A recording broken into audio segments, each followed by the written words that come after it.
Hello guys, আপনারা দেখছেন সরাসরি আমাকে। আজকের আমাদের দোকানের পাশে একটি বড় অনুষ্ঠান চলছে, তাই আমাদের দোকানের সামনে কিছু দোকান বসেছে। যখন ঘুরতে ঘুরতে ওই দোকান থেকে একটি স্যান্ডউইচ আমি নিয়ে নিলাম। তারপর যেখানে অনুষ্ঠান চলছে তার নাম আকরাবাড়ি, আমি সেখানে এখন চলে আসলাম।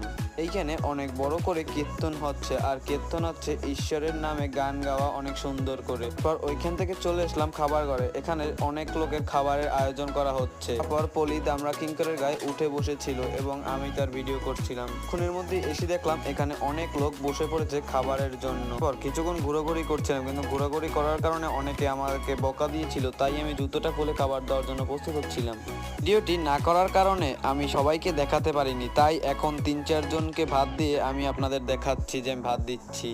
তারপর যারা আমরা খাবার দিয়েছি তারা সবাই উঠানে একসাথে খেতে বসলাম। তারপর খাবার খেয়ে সুন্দর মতো হাতটি ধুয়ে নিলাম এবং পাগলা শান্ত আমাকে কলটা চাপ দিয়ে